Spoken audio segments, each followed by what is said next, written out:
यदि हम current affair की बात करें तो ये भी क्वेश्चन मोस्ट इम्पॉर्टेंट है कि विश्व का सबसे बड़ा राष्ट्रीय ध्वज कहाँ फहराया गया। तो विश्व का सबसे बड़ा राष्ट्रीय ध्वज राजस्थान के जैसलमेर में फहराया गया। श्रीनगर में अंतर्राष्ट्रीय योग दिवस का सम्मेलन किया गया, 2022 का सम्मेलन किया गया और योग दिवस 21 जून को मनाया जाता है। इस बार योग दिवस 8वां यानी कि 8वीं बार योग दिवस मनाया गया। अब आगे हम देखते हैं कि भारत का सबसे बड़ा इलेक्ट्रिक वाहन चार्जिंग स्टेशन। तो भारत का सबसे बड़ा इलेक्ट्रिक वाहन चार्जिंग स्टेशन गुरुग्राम हरियाणा में है। प्रधानमंत्री आगे देखते हैं, प्रधानमंत्री राष्ट्रीय बाल पुरस्कार 2022 कितने बच्चों को दिया गया। ये भी मोस्ट इम्पॉर्टेंट क्वेश्चन है। कितने बच्चों को दिया गया? तो 29 बच्चों को दिया गया। यूपी की बात करें तो यूपी में 10 बच्चों को दिया गया।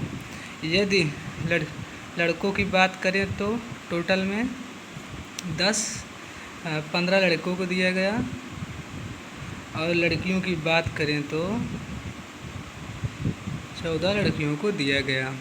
ये भी क्वेश्चन बहुत ही पूछा जा रहा है।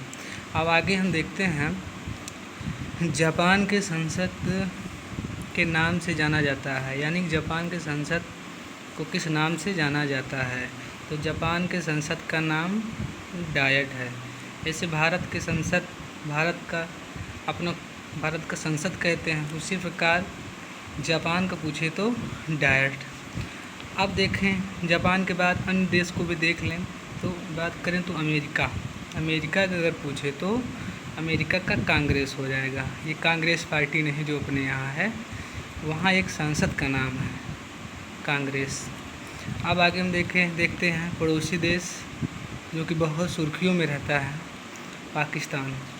इसकी बात करें तो इसके संसद का नाम क्या हो जाएगा? नेशनल असेंबली, जो कि मोस्ट इम्पॉर्टेंट है। स्टैटिक जीके में देखा जाए तो पड़ोसी देशों के बारे में भी पूछा गया है, दिया गया है सिलेबस में। तो पड़ोसी देशों को भी पढ़ना मोस्ट इम्पॉर्टेंट है। अब आगे देख लें, पाकिस्तान का नाम ले लिया गया, अमेरिका का ले लिया गया, तो रूस का भी लेना ज़रूरी है। इसमें देखा जाए तो रूस और यूक्रेन का युद्ध चल रहा है, तो इम्पॉर्टेंट बन जाता है रूस। तो रूस के संसद का नाम क्या हो जाएगा? सांसद का ड्यूमा हो जाएगा, जो कि मोस्ट इम्पॉर्टेंट है। अब आगे हम देख लेते हैं कि भारत की पहली राष्ट्रीय महिला आयोग का अध्यक्ष कौन थी, यानी कि राष्ट्रीय महिला आयोग, पहली राष्ट्रीय महिला आयोग किसे बनाया गया। तो हम देखते हैं जयंती पटनायक जी को पहली राष्ट्रीय महिला आयोग का अध्यक्ष चुना गया था। ये तो पहली हो गई जयंती पटनायक जी। अब हम वर्तमान की बात कर लें 2022 की। तो 2022 की हम बात करेंगे तो कौन हो जाएंगी? रेखा शर्मा। इनका कार्यकाल 3 वर्ष के लिए बढ़ा दिया गया है रेखा शर्मा जी का।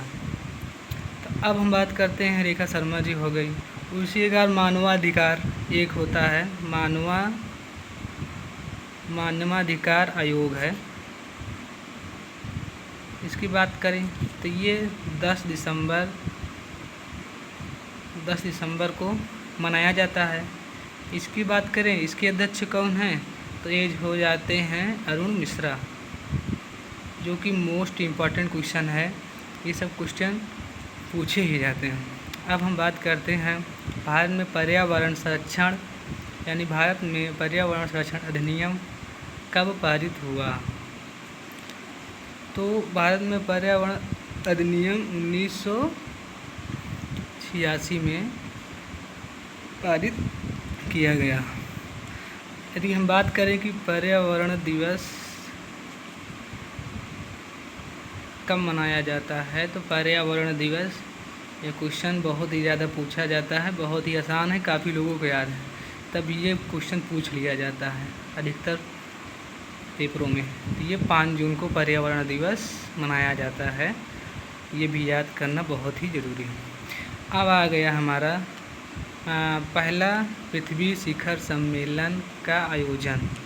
यदि हम बात कर लें कि पहला पृथ्वी शिखर सम्मेलन का आयोजन, तो रियो में, कहाँ पे, रियो में हुआ था पहला शिखर सम्मेलन। यदि हम बात कर लें कि सौंदर्य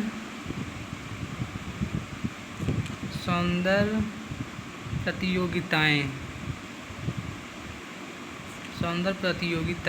ये भी क्वेश्चन पूछा जाता है। तो मिस वर्ल्ड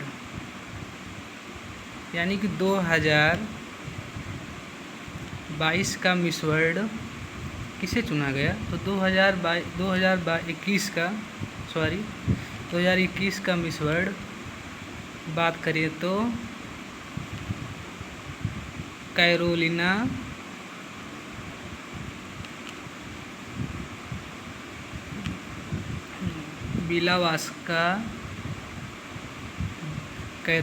बिलावास्का हैं, जो कि पोलैंड की हैं। क्वेश्चन ये भी पूछ लिया जाता है कि मिस वर्ल्ड 2021 की विजेता कैरोलिना बिलावास्का किस देश की हैं। ये भी क्वेश्चन हो जाता है कि किसको दिया गया, ये भी क्वेश्चन पूछता है। और ये भी क्वेश्चन पूछ लेता है कि किस देश की हैं। तो हम इसको भी याद करेंगे कि ये पोलैंड की हैं। अब हम बात कर लेते हैं, ये तो वर्ल्ड की बात हो गई। अब दूसरा पूछा जाता है मिस यूनिवर्स यानी पूरे देश का, पूरे ब्रह्मांड देश का बात करें तो 2021 का, ये भी मोस्ट इम्पॉर्टेंट है। तो इसको भी हम देखें तो हरनाज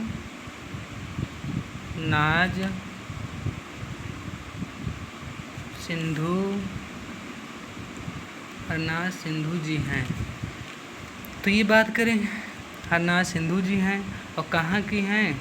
भारत की कहाँ से, किस राज्य से बिलोंग करती हैं? तो हम बता देंगे हरियाणा से। ये भी इम्पोर्टेंट हो गया। तो 2 क्वेश्चन।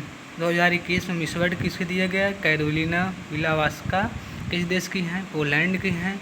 फिर हम मिस यूनिवर्स की बात करें 2021 की, हरनाज सिंधु जी हैं, कहाँ की हैं? हरियाणा की हैं। ये 2 क्वेश्चन मोस्ट इम्पॉर्टेंट है किसी भी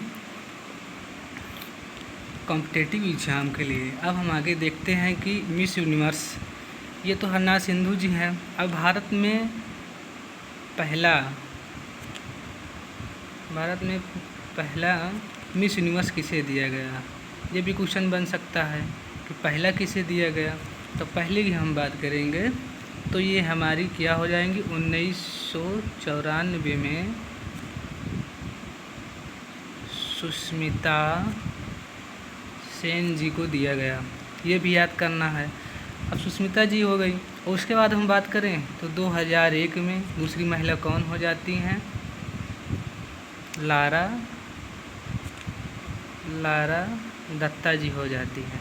इस प्रकार हम देखें तो मिस यूनिवर्स 2021 यानी कि 2021 में हरनाज सिंधु जी पाई हैं। लेकिन अगर हम टोटल की बात करें तो टोटल भारत की 3 महिलाओं ने मिस यूनिवर्स का ताज जीती हैं। पहले सुष्मिता सेन जी हो गई, किस वर्ष में? 1994 में। दूसरी कौन हो गई? 2001 में। कौन? लारा दत्ता जी हो गई। और मिस यूनिवर्स 2021 यानी तीसरी कौन महिला हो गई? हरनाज सिंधु। अब ये क्वेश्चन ये भी पूछा जा सकता है कि पहली सिख महिला जिसे मिस यूनिवर्स दिया गया, तो ये पहली सिख महिला कौन हो जाएंगी? हरनाज सिंधु जी हो जाएंगी। ये भी मोस्ट इम्पॉर्टेंट क्वेश्चन बन जाता है करंट अफेयर को अगर देखा जाए तो। उसके बाद आ जाते हैं हम कुछ ब्रांड एम्बेसडर, जो कि ब्रांड एम्बेसडर भी बहुत ही पूछा जा रहा है। तो हम शुरुआत करते हैं रियलमी की। रियलमी मोबाइल है, जो कि रियलमी मोबाइल है। अब हम रियलमी की बात करें, रियलमी के ब्रांड एम्बेसडर कौन है?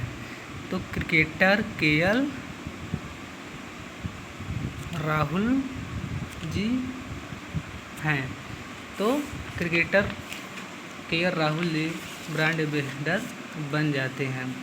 तो ये भी मोस्ट इम्पॉर्टेंट क्वेश्चन हो जाता है। अब आगे हम देख लें, बहुत ही इम्पॉर्टेंट और अधिकतर ये पूछा भी जाता है क्वेश्चन, फ़ोन पे का ब्रांड एम्बेसडर, जो कि ये लेन देन का काम करता है पैसों का ऑनलाइन के माध्यम से फ़ोन पे, तो ये हो जाएंगे हमारे आमिर खान जी। तो इनको भी याद करना बहुत ही ज़रूरी है। तो फ़ोन पे का कौन हो गया ब्रांड एम्बेसडर? आमिर खान जी। अब हम बात करते हैं Coca Cola Thums Up. Coca Cola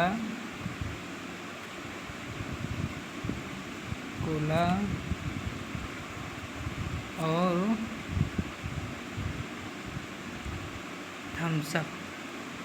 तो यदि हम बात करें कोका कोला और थम्स अप की, तो इसके ब्रांड एम्बेसडर हो जाते हैं शाहरुख खान। इसके एम्बेसडर शाहरुख खान हो जाते हैं। अब हम एडिडास की बात करें, एडिडास सभी को पता है, क्योंकि जूते सैंडल वगैरह एडिडास बनाती है। तो इसका भी पूछा जाता है कि इसका प्रचार कौन करता है, यानी कि इसका ब्रांड एम्बेसडर किसे बनाया गया। तो ये हो जाएगा मनिका बत्रा, यानी कि मनिका बत्रा जी को बनाया गया एडिडास का ब्रांड एम्बेसडर। इसी तरह अगर हम देखें तो आगे